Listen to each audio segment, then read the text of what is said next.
Hello students, welcome to learn easy to it 5। अगर आप channel पे नए आए हुए हैं तो प्लीज़ चैनल को सब्सक्राइब कीजिए एंड वीडियो को लाइक शेयर कीजिए। यहाँ पे हम पढ़ने जा रहे हैं क्लास 5th के lesson 5 the bamboo curry. Bamboo curry मतलब it is a lesson about a curry. एक इंसिडेंट होता है जिसमें बम्बू करी बनाई जाती है और वो एक आदमी को जो है बहुत पसंद आती है और कैसे उस करी को लेके एक इंसिडेंट होता है जो इसमें लेसन में बताया गया है। So let's start the lesson. Have you ever eaten a dish made of bamboo? क्या आपने कभी कोई डिश खाई है जो कि बम्बू से बनी हुई होती? बम्बू मतलब बांस की लकड़ी से। Let's read this picture story. तो चलिए इस पिक्चर स्टोरी को पढ़ते हैं and find out which part of bamboo can be cooked and eaten. कि बम्बू का बांस का कौन सा भाग जो है वो कुक किया जाता है, पकाया जाता है, एंड ईटन और खाया जाता है। तो कुकड का मतलब यहाँ पे पकाया और ईटन मतलब कि खाया जाता है।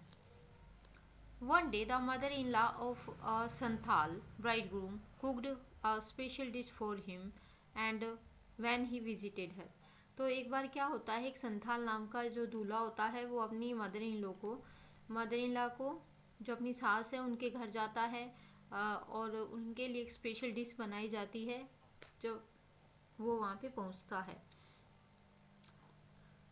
ये इस पिक्चर में बताया गया है कि संथाल दूल्हे के लिए एक स्पेशल डिश बनाई जाती है उनके मदर लो के द्वारा जब वो उनके घर पे विजिट करते हैं। दिस करी is delicious, what is it? यह करी तो बहुत ही डिलीशियस है। डिलीशियस मतलब कि बहुत ही ज़्यादा स्वादिष्ट है। What is it? यह क्या है? The mother in law pointed at the bamboo door. तो वो जो पूछता है संथाल की यह क्या है, तो मदर इन लॉ जो है यहाँ पे इस डोर की तरफ संकेत करती है, पॉइंटेड करती है, इशारा करती है कि ये बम्बू डोर से बनाई गई है। बांस के जो दरवाज़ा है उनका उससे बनाई गई है।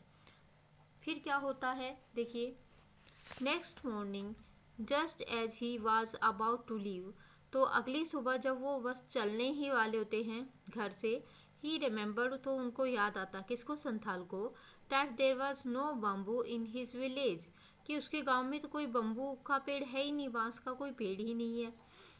अब क्या होता है,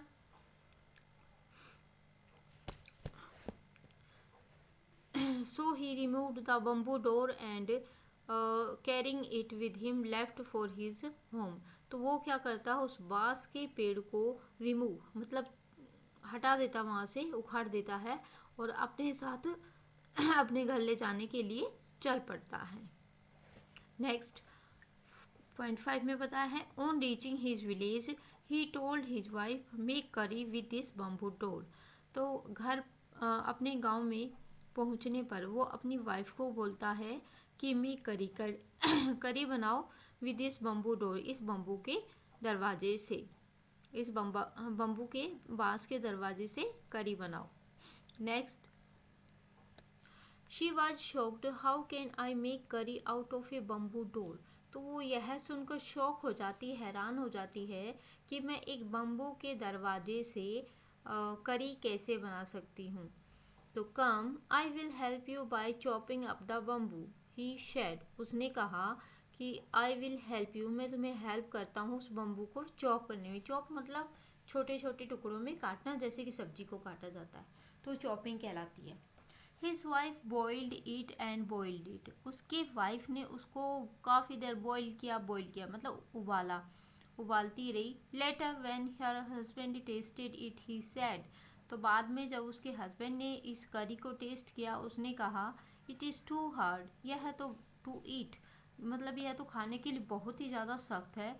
you don't know how to cook, तो तुम्हें पता नहीं कि इसको कैसे कुक करना है, कैसे पकाना है। अब क्या होता है, his wife added more water and boiled it. अब उसकी वाइफ ने उसमें और ज़्यादा पानी मिला दिया और उसको बॉईल करती रही। It is still too hard, यह तो अभी भी बहुत ही हार्ड है। आई कांट ईट, मैं इसको नहीं खा सकता। The in-laws came to visit the young couple that evening, फिर उसके जो इन-लॉज होते हैं, ससुराल वाले होते हैं, वो उसके घर आते हैं उस शाम को। They all laughed at his foolishness, और वो उनकी मूर्खता पर बहुत ही हंसते हैं सब मिलकर। The mother in law said, mother in law अब कहती हैं कि डिडंट यू नो द करी was made from bamboo shoot and not from A bamboo door, कि आपको यह नहीं पता था कि जो करी जो है वो बम्बू शूट से बनाई गई थी, न कि एक बम्बू के दरवाजे से, बांस के दरवाजे से। तो बम्बू शूट का मतलब ये है कि जब बम्बू का पेड़ उगता है तो वो काफ़ी सॉफ्ट होता है, तो उस टाइम उसको कट करके उससे वो करी बनाई जाती है, न कि बाद में उसके पक जाने पर, बड़ा हो जाने पर जो सख्त हो जाता है उससे बनाई जाती है। तो तभी उसको बनाया जाता है, तभी वो पक सकती है। तो ए संथाल फोकटेल ये उसमें से ली गई थी। It was the end of the lesson.